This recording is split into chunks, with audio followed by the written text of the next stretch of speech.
성경 말씀 신약성경 히브리서 11장 13절에서 16절까지 말씀입니다. 히브리서 11장 13절에서 16절까지 한 절씩 교독하겠습니다. 이 사람들은 다 믿음을 따라 죽었으며 약속을 받지 못하였을 때 그것들을 멀리서 보고 환영하며 또 땅에서는 외국인과 나그네임을 증언하였으니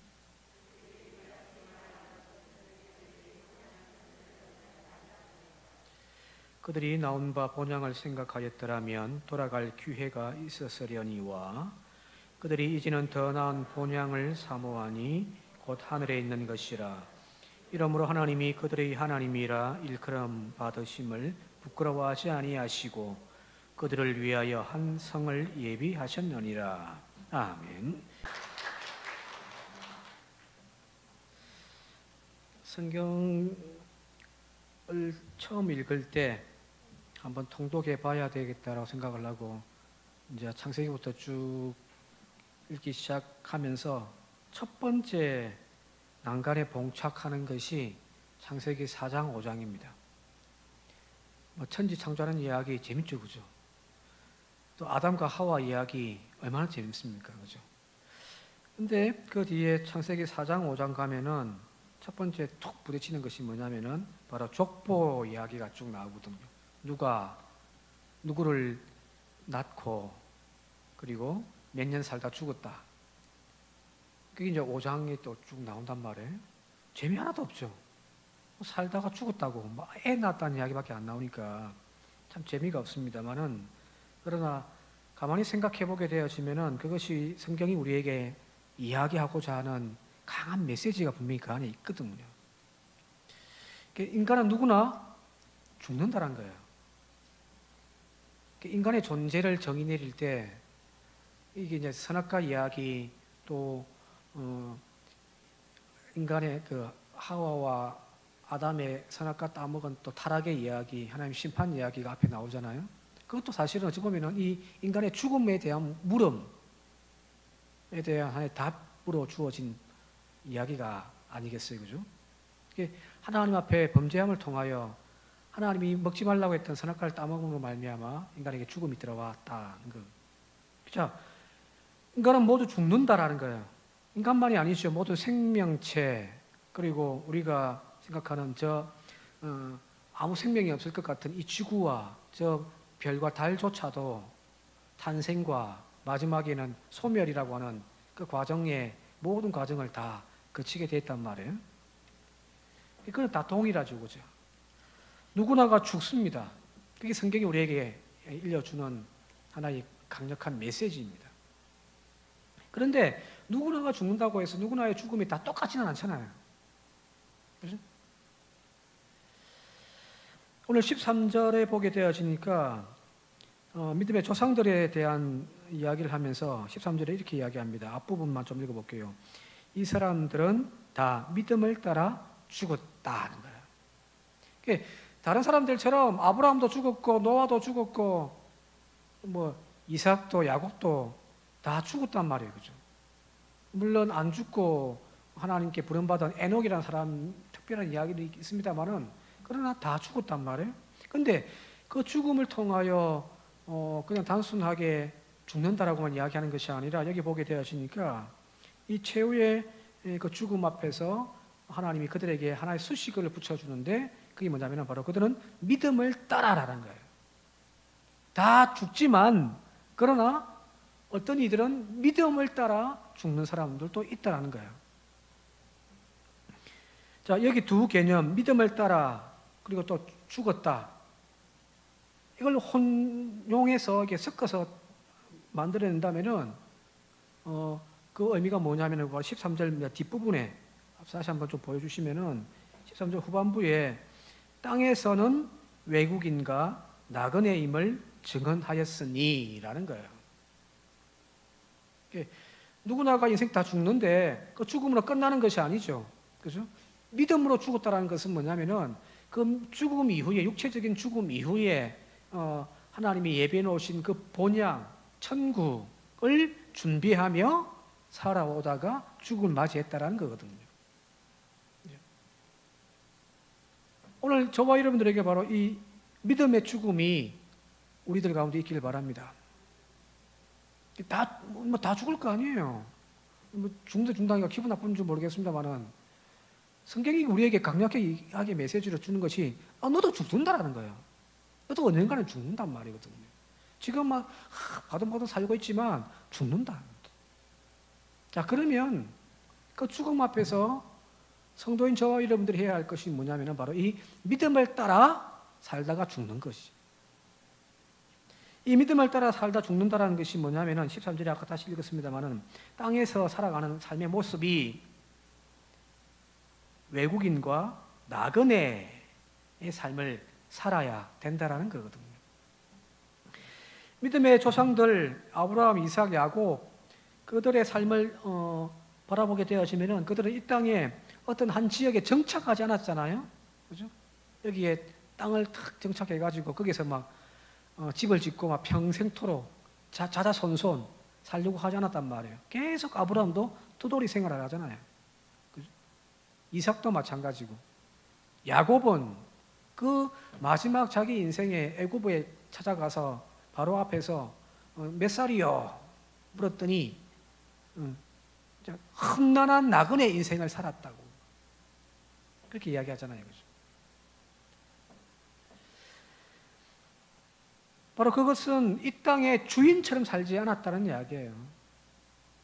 자기 집, 요즘에 뭐 부동산 때문에 지금 대한민국이 시끌시끌합니다만은 내 집 가지고 있는 삶이 아니라 전세살이 인생을 살았다는 거겠죠. 그죠?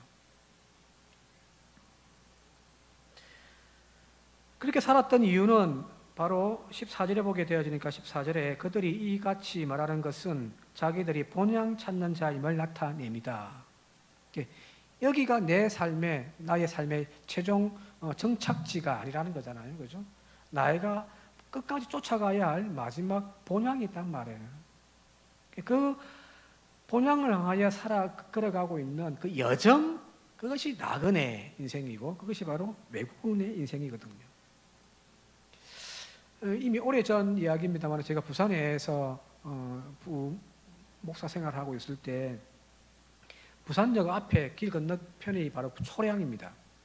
요즘에 며칠 전에 비가 많이 와가지고 그 지하도에 물이 찼다는 바로 그 지역이거든요. 그게 초량이에요. 부산역 앞에가 초량입니다. 근데 여기에 외국인들이 많이 와 삽니다. 이게 텍사스촌이라고 해서 러시아 사람들도 많이 와 있고요. 근데 오래 전부터 이 부산역 앞에 초량 그 지역에는 화교들이 많이 살았습니다. 화교들의 정착지가 초량이라고 하는 동네에 있습니다. 거기 이제 이 화교들이 다니는 교회를 방문을 한번 한 적이 있는데, 그러면서 이제 거기에 장로님과 이제 좀 몇 마디 이야기를 하다가 이 장로님이 하신 말씀이 있어요. 이런 말씀 하시더라고요. 한국에서 살아온 지 벌써 50년이 넘었지만, 이 장로님이 한국 화교로서 살아온 지가 한 50년이 넘었지만 여전히 한국 사회에서 화교들은 나그네입니다. 지금은 이제 외국인 차별금지법이 이제 적용돼 가지고 그 뒤로 이제 있어가지고 상황이 조금 다릅니다만은 그때 당시에 부산에 있을 때니까 벌써 한 15, 16년 되나요? 그때 당시에 그 화교들이 한국에서 오래도록 몇십 년을 살아도, 그리고 심지어는 그 자녀들 같은 경우는 한국에서 태어났다 할지라도 외국인이라고 하는 그 딱지가, 화교 중국인이라고 하는 딱지가 항상 따라다니는 거죠. 그래서 이 화교들에게는 그 당시에 그때 장로님이 했던 이야기 중에 한 개가 땅을 살 수가 없어요. 한국에서 오래 살았지만 국적이 여기가 아니라, 그래서 땅을 살 수가 없고요, 재산권을 제대로 행사할 수 없었던 시절이 있었습니다. 지금은 바뀌었습니다.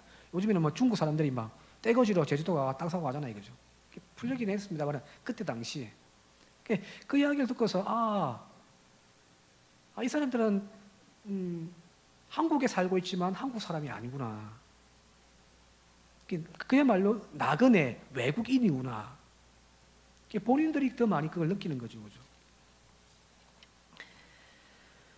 현재 잠시 환영해주고 대접받고 인정받고 살고 있지만 사실은 그 밑바닥에 깔려있는 이 섞이지 못하는 이방인들의 마음, 그들에게 있었다는 거거든요. 오늘 여기 나와 있는 아브라함의 이야기, 이삭의 이야기, 야곱의 이야기도 마찬가지예요. 그들이 하나님이 약속해 주신 이 가나안 땅에 와서 정착하며 또 혹은 또 떠돌이 생활하며 살고 있었지만은 가만히 들여다보면 그들은 그 땅에서 정착하고 그들과 함께 섞여 살지도 못했어요. 자, 그 대표적인 예가 롯의 이야기죠. 아브라함과 롯이 이제 재산이 많아져가지고 서로 이제 갈등이 집안끼리 생기니까 삼촌 아브라함이 롯에게 우리 이제 분가하자. 그게 서로에게 좋겠다. 그래서 네가 좌하면 내가 우하고 네가 우하면 내가 좌하겠다. 네가 먼저 골라라.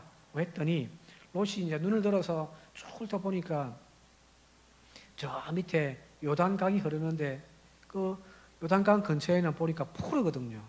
그래서 성경에 이렇게 되어 있습니다. 창세기 13장 10절에 이에 롯이 눈을 들어 요단 지역을 바라본즉 소알까지 온 땅에 물이 넉넉하니 여호와께서 소돔과 고모라를 멸하시기 전이었으므로 여호와의 동산 같고 애굽 땅과 같았더라. 이제 비옥해 보이고 풍성한 그런 동네처럼 보이더라는 거예요. 그래서 삼촌 제 절로 갈게요. 이제 결정을 하고 이제 롯이 이제 분가하여 이제 떨어져 나가는 거죠. 눈으로 볼 때 아름답고 풍요로운 땅으로 옮겼습니다. 그리고 그곳에서 이제 정착하며 생활을 하려고 했단 말이에요. 그래서 여기 보면은 나중에 점점점 소돔과 고모라 땅으로 더 깊숙이 들어가잖아요, 그죠? 이게 무슨 표현이냐면은 시골 촌놈이 이제 도시 생활 와가지고 처음에는 서먹서먹하죠.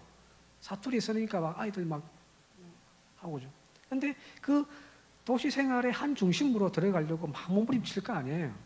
그죠? 롯이 그렇게 했단 말이에요.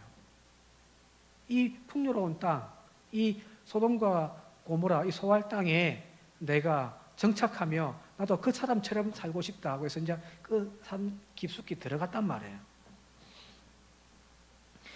그런데 성경을 자세히 들여다보게 되어지면 롯은 그들 삶 한가운데 들어가 살고 있지만 나중에 보게 되어지면 소돔과 고모라 사람들이 롯을 이방인 취급합니다. 그 이야기가 어디 나오냐면은 이제 하나님의 사자들이 롯을 찾아왔을 때 소돔과 고모라 심판하기 위하여 그때 이제 귀한 손님으로 맞이하여 롯이 이제 자기 집에 대접을 하잖아요. 근데 소돔과 고모라의 이 불량배들이 쳐들어와 가지고 이 하나님의 사자들을 내어놓으라고 한단 말이에요. 그죠? 그 이제 롯이 중재 역할을 하죠. 자기 집에 온 손님을 해를 입히면 안 되니까. 그때 이 소돔의 남자들이 다음과 같이 이야기합니다. 창세기 19장 9절 함께 한번 읽어볼게요. 세 번역인데 함께 읽겠습니다. 시작. 그러자 소돔의 남자들이 롯에게 비켜서라고 소리를 지르고 나서 이 사람이 자기도 나그네 살이를 하는 주제에 우리에게 재판관 행세를 하려고 하는구나. 어디 그들보다 당신이 먼저 혼 좀 나 보시오 하면서 롯에게 달려들어 밀치고 대문을 부수려고 하였다. 여기 이 소돔 사람들이 이제 같이 정착하여 나도 이제 도시민이다. 나도 이제 목포 사람이다 이제. 롯이 그러면서 이제 막 목포 사람처럼 막 이제 이렇게 생활을 하는데 나중에 딱 위기가 닥치고 문제가 생겼을 때 사람들이 뭐라고 하냐면은 이 새끼 이거 굴러 들어온 나그네 주제에 이런 말을 한단 말이에요. 너와 우리는 다르다는 거잖아요. 그죠?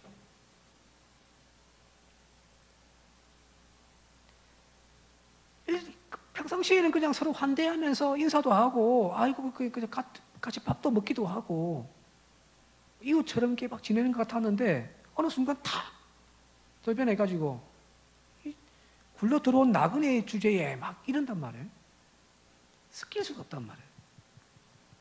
이걸 아셔야죠. 욥셉의 이야기도 마찬가지잖아요. 애굽에 정착해가지고 거기에서 이제 총리 대신까지 하고요. 얼마나 출세했습니까? 그 사회에서 가장 탑 클래스의 자리에까지 올라갔단 말이에요. 그래서 자기 아버지 가족들 다 불러가지고 자기들 가장 비옥한 땅에 이제 정착하며 살고 있단 말이군요. 환대받죠. 왕이 막 인정해주고 얼마나 환대받는 삶을 살았어요. 그런데 시간이 지나면서 가만히 보니까 이 야곱의 그 후손들, 이스라엘 백성들이 그 땅에서 진짜 애굽인이 되어졌냐? 아니요. 영원한 이방인 딱지가 붙어 있는 거죠. 처음에는 환대받고 대접받았는데 시간이 지날수록 오히려 너는 이방인이야 라고 하는 손가락질 더 심하게 한참 뒤에 가가지고는 모세 시대에는 애굽의 종이 되어버려 노예가 되어버렸잖아요. 그죠? 섞일 수가 없어요. 이게 나그네 인생이에요. 오늘 우리도 마찬가지예요. 우리가 이 땅에서 살아가는 동안 착각하지 않기를 바랍니다. 여기서 내가 출세하고 뭔가를 이루어 놓는다고 내가 이 세상에서 성공한 인생이 되어지느냐? 아니에요. 우리는 영원한 나그네 인생이에요. 이방인일 뿐이에요. 왜요? 우리의 본향은 저 천국에 있기 때문이잖아요. 그죠?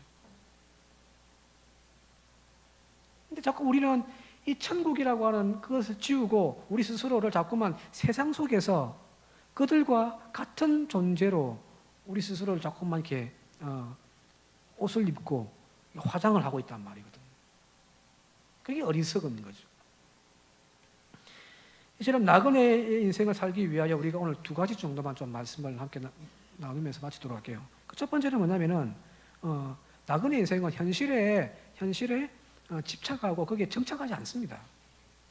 늘 하는 말입니다만은 추도 예배 같은 데 가면 그냥 한 번씩 가는데 여행 가서 이제 호텔 탁 들어가면 호텔이 우리 집보다 훨씬 좋죠, 그죠? 사택도 좋습니다만은. 근데 호텔 가면은 거기에 있는 장비들 다 좋잖아요. 침대도 좋고 막 다 좋단 말이에요. 기분 나죠, 그죠? 그렇다고 해서 여러분들 그 호텔이 아무리 좋고 편안하고 안락하다고 할지라도 그 호텔에서 영원토록 묵을 수는 없잖아요. 돌아갈 집이 있는데. 그것이 바로 나그네 인생이죠. 오늘 우리가 여러분들이 지금 이 땅에 살아나가는 동안 여러분들의 삶의 많은 것들을 어디다가 지금 저축해놓고 살고 있습니까? 집을 어디다가 지금 짓고 살고 있단 말이에요. 천국의 집은 지금 막 흐물어져 가고 있는데 여기에다가 구공공주 같은 대고를 지어가지고 막 살고 있지 않습니까? 여기는 잠시 그냥 머물렀다가 떠나야 할 곳인데 많은 그리스도인들이 오늘날 여기에다가 막 투자를 하고 살고 있더라는 거거든요. 하나님 나라의 곳간은 채워져 가고 있습니까?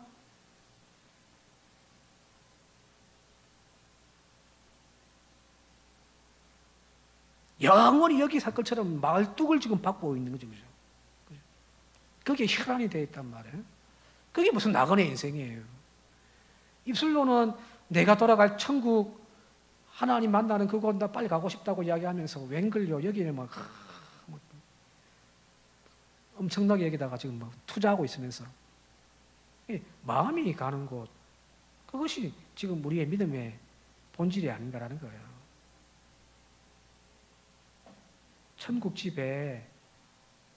공사를 잘 하셔서 이 땅에서는 형편없이 거지같이 살았더라도 천국에서는 부자로 사시길 바랍니다. 왜요? 우리가 최종적으로 가야 할 곳은 저기잖아요. 저기다가 집을 지어야지. 왜 여간방에다가 막 투자하고 막 거기다 꾸미고 앉아있냔 말이에요. 저는 이야기 한번 했는지 모르겠습니다만은 좀 황당한 이야기인데 한 삼남매가 있는데 삼남매의 어머니가 이제 노안이 오셔가지고 이제 숨이 꼴딱꼴딱 넘어갑니다. 자식들이 다 모여가지고 이제 임종을 맞이하는데, 근데 이 어머니가 평상시에 그렇게 가난하게 사시다가 이제 죽음을 맞이한 거예요. 이게 이제 가슴에 이제 엉덩이가 이제 한이 맺힌 게 있어가지고 죽기 전에 이제 그 자식들 앞에서 한 가지 소원이 있다고 하면서 뭐라고 이야기하냐면 내 평생 다이아몬드 반지 한번 끼보고 죽자. 신랑 잘못 만나가지고 힘들고 어렵게 고생하며 자식들 키운다고 먹을 거 못 먹으면서 그렇게 살아왔는데 그래도 남들 다 낀다고 하는 다이아몬드나도 한번 끼보자 라고 이렇게 이야기를 하니까 임종 직전에 이렇게 하시는 말씀이라 이 자식들이 거부할 수가 있습니까? 또 어머니 불쌍하잖아요. 저렇게 사셨던 어머니가 불쌍해서 자식들끼리 모여가지고 잠시 이야기를 하기를 이걸 어떻게 뭐 다이아몬드가 보통 얼마예요? 다이아몬드? 저는 저희 집에 또 없어가지고 그 이제 자기들이 알고 있기에 그 바위 옆집에 그래 조금 형편 좋은 집에 그 아줌마가 또 이제 가지고 있다는 사실을 알고 가서 이제 부탁을 한 거죠. 저희 어머니가 지금 돌아가시 직전인데 마지막 다이아몬드 반지 한번 끼보고 죽자라고 말씀하시는데 자식된 도리로 도저히 그냥 넘길 수가 없다고 하루만 좀 빌려달라고 잠시 좀 끼었다가 다시 돌려주겠다고 그랬더니 이제 옆집 아줌마가 흔쾌히 허락해 주죠. 그죠? 그래서 이제 빌려와가지고 그 어머니 손 꼴딱꼴딱 넘어가기 직전에 손가락에다가 반지를 탁 끼워줬더니 이 어머니가 그걸 보면서 눈물을 피실 흘리면서 이제 또 한편에서는 또 고맙다는 거죠. 그러더니 갑자기 반지를 이제 싹 빼가지고 이제 건네주면 되는데 그걸 막 확 삼켜버려요. 그리고 이제 숨이 꼴딱 넘어가 돌아가시는 거죠. 자식들이 큰일 났잖아요. 이 빌려온 건데 그렇다고 해서 자기 엄마 뭐 입을 찢어가지고 뭐 어떻게 뭐 빼낼 수도 없고. 근데 옆에 이제 아줌마는 그거 빨리 다시 돌려달라고 물려달라고 막 하니 어쩔 수 없이 자식들이 빚을 내가지고 돈을 모아가지고 똑같은 반지를 또 사줬단 말이에요. 이게 무슨 추한꼴이에요, 그죠? 죽으면 되지. 그것까지 가지고 가려고. 죽어서 그 다이아몬드 반지가 무슨 소용이 있어요? 그게 집착이죠, 그죠? 오늘 우리도 마찬가지죠. 믿음을 따라 죽었더라. 그건 무슨 말이냐면 이 땅에 사는 동안 우리는 이 땅에서 그냥 나그네 인생만 살면 되는 거예요. 뭐 여기에서 부귀영화를 누리고 뭐 대굴 궁전 같은 걸 지어가지고 내 자자손손 그걸 또 남기려고 하고 있냐 말이에요. 오해 없이 들으시기 바랍니다. 죽을 때 유산 그냥 교회에다 헌금하세요. 이렇게 이야기를 옛날에 한번 했거든요. 아멘들 하시더라고요. 한 명도 안 하더라고요.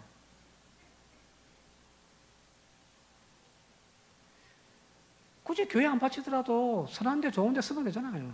그걸 뭐 또 남겨가지고 또 자식들 또 다 남겨. 자식들이 그거 갖고 또 뭐 좋은 데 쓰면 좋습니까? 엔간히 좋습니까? 엉뚱한 데 쓰고 또. 남기려고 하지 마십시오. 우리가 남길 것은 저 천국에 하늘 보화 그 창고인 거지. 그죠?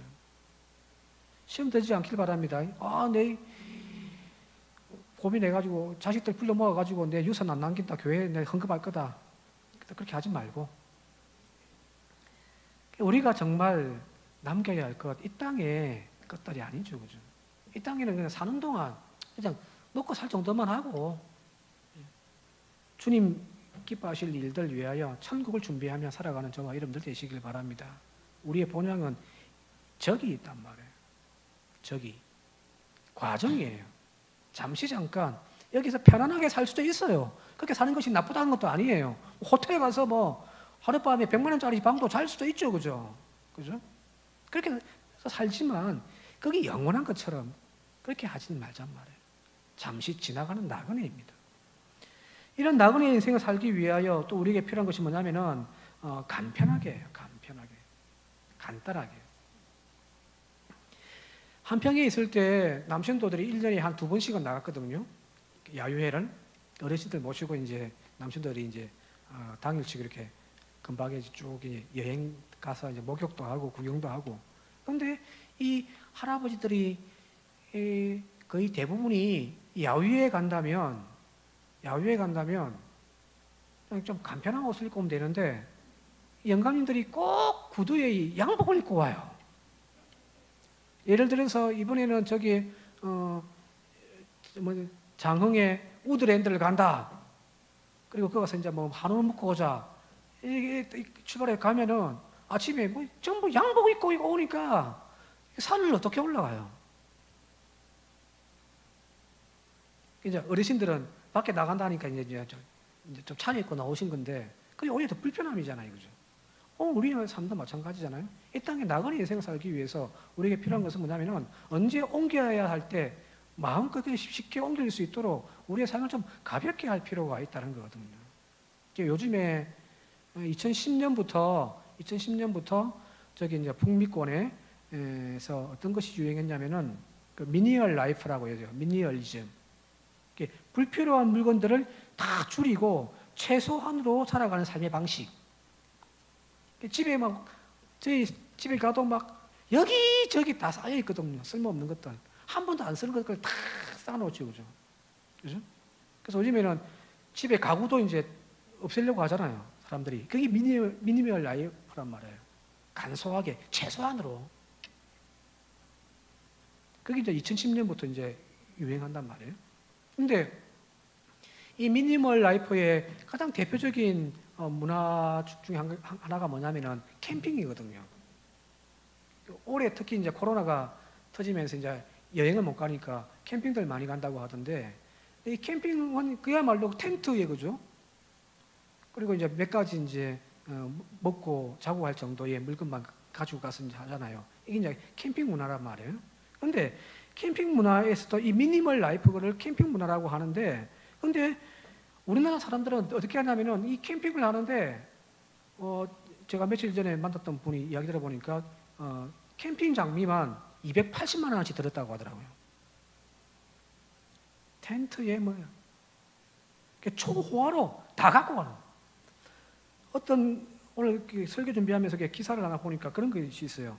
수입 브랜드, 이제 캠핑 용품 중에서 수입 브랜드를 구입하는데 주방 세트, 이 테이블이라든지 의자 이런 거 해가지고 이 테이블 하나가 150만 원인. 보통 3만 원짜리 삼각대가 있는데 이게 20만 원이 되고 불쏘시개 하는 장갑, 이제 장작을 집히고 이제 고기 구우려면 장갑을 끼야 될 거 아니에요, 그죠? 이 장갑 하나가 5만 원, 침낭 하나가 62만 원, 가스 랜턴, 이제 감성 캠핑 해가지고 가스 넣어가지고 이제 집히는 랜턴이 있거든요. 그게 45만 원. 이런 것들 다 모았더니 이 고가의 캠핑 장비를 구입하는데 어느 정도 돈이 드냐면은 중형 차 한 대 값이 들어간단 말이에요. 그래서 어떤 분이 그 이야기를 하더라고요. 이 캠핑 장비를 준비하다 보니까 자꾸 쌓이다 보니까 차를 바꿔야 되겠다고.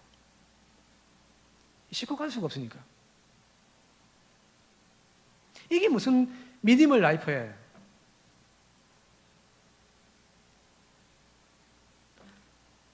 말 그대로 미니멀 라이프가 되어야지, 그죠? 여기 나와 있는 믿음의 조상들의 삶은 계속 옮겨 다니면서 정착하지 아니하고 나그네 인생을 살았기 때문에 그들의 삶 자체도 그들의 가구 자체도 간단한 거죠. 언제든지 옮길 수 있도록 금방 치울 수 있는 그런 텐트에 그들은 살았단 말이에요. 집을 짓고 돌집을 짓고 거기에 정착하며 살지 않기 때문에 그 살림 자체가 간단한 거죠, 그죠?